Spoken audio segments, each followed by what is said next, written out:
They ran the R.A.T.S. R.A.T.S is Riders Against Teenage Suicide. Reason why I ran part of this, and we were a national body for the last 6-7 years. And the reason why the bikes are coming in, it's a draw card to be able to create the awareness within the communities. So besides the bike's only the attraction, but the real kaupapa is the whakamomori. So I just want to before the bikes come in, because I'll actually take all the limelight sooner or later, but I just want to acknowledge to our people, the people here in Pukekohe, which is part of the waka o Taingi. A lot of our whānau from Ngāti Tipa, from Ngāti Kārewa, myself from Tahina, and all those that go all the way back up to Ngārua Wahia, where we started from this morning, and now through to Mangatangi, up, and then further on up around Manukau and Otahu.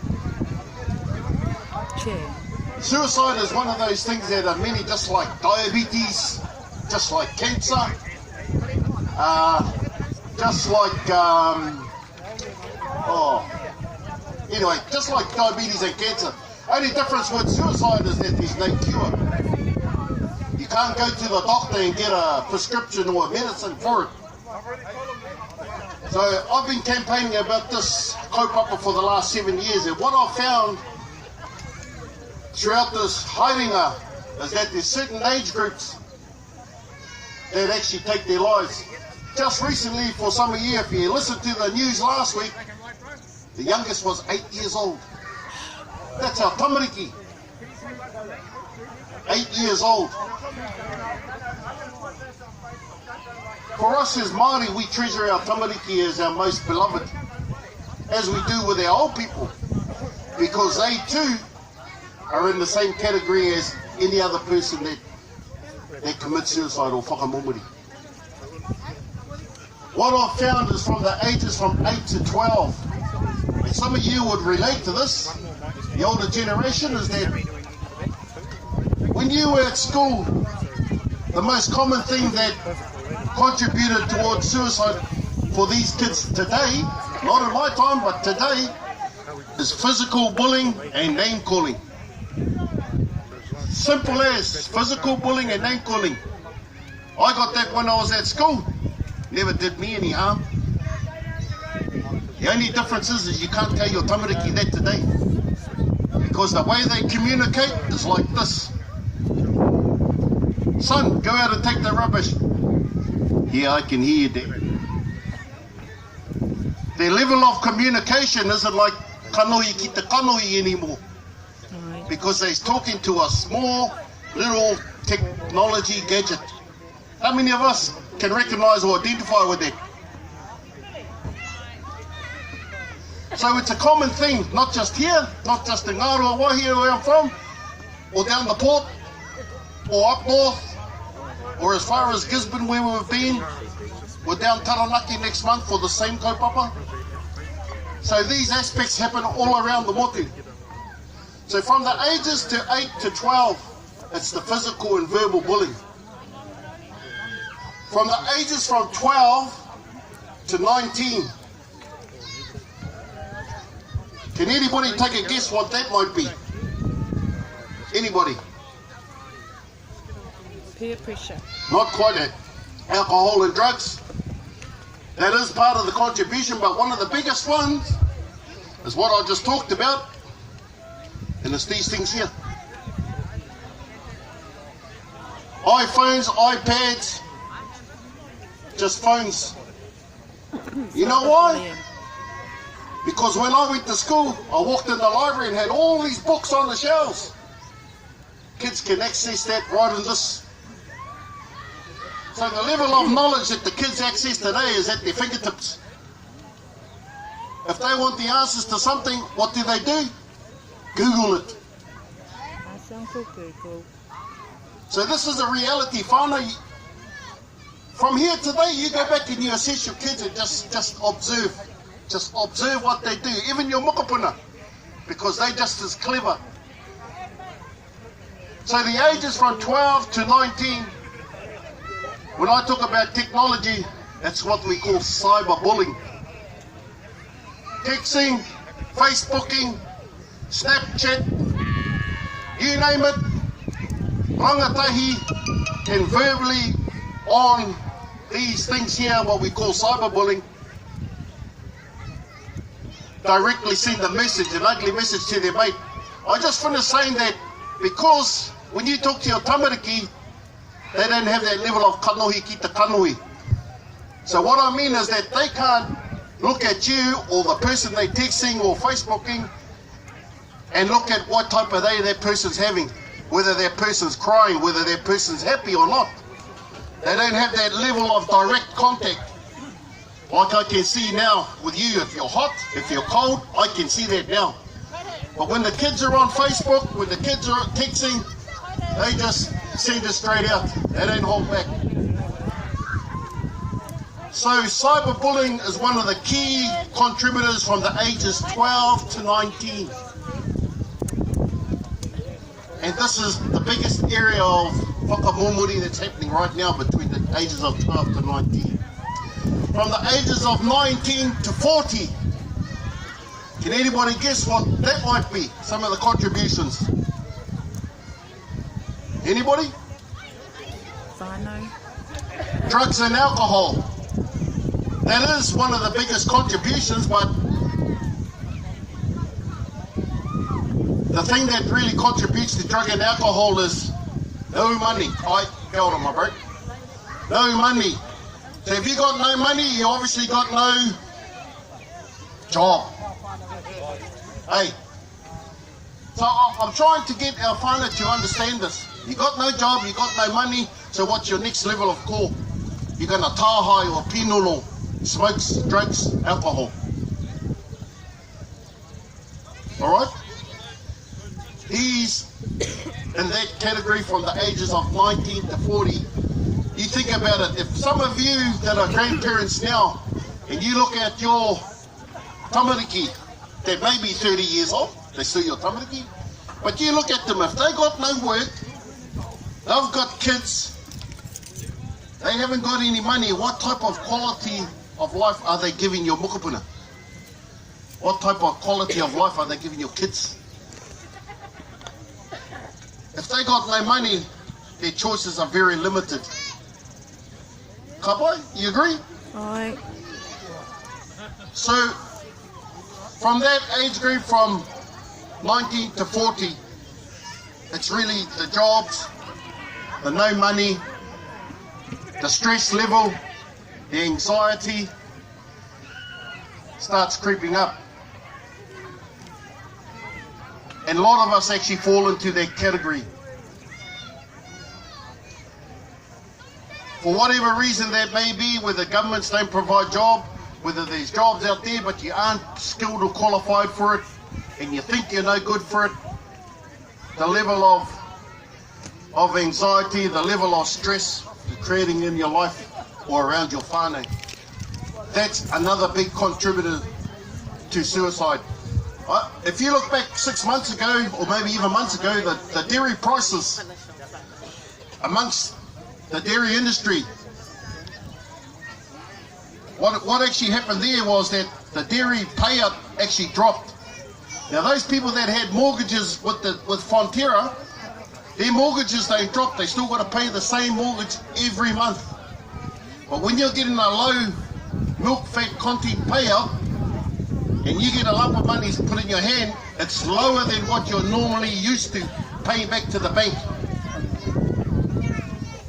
9 farmers last year alone took their lives simply because of that. So financial strife is a high contributor to this whole ordeal. And from the ages from 40 to 60 is our adult kids leaving their tamariki for the grandparents to look after. They can't handle their kids, they can't look after their kids, so they give it to their koro. Hello? They've just spent 60 years looking after their own kids. They're on a pension. They're trying to live themselves and give themselves quality of life. When you get up to that age, what are their factors that contribute to them? Their health problems. So the amount of money that our karawa and kuia live on is barely enough for them just to look after, let alone having to look after the mokopuna. Now I know a lot of you fellows whānau in here can relate to that. You know why? Because you're the same colour as me. I go straight back home with my whānau too. So that's a big contributor. From 60 years plus and up. And yes, you hear this on the news, and you hear some of these things where this thing called euthanasia.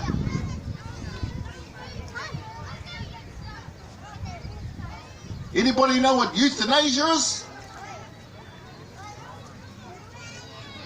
It's something, I'll describe it like this, where old people, they won't tell you, but how many of us have said, kia ora koro, how are you feeling today?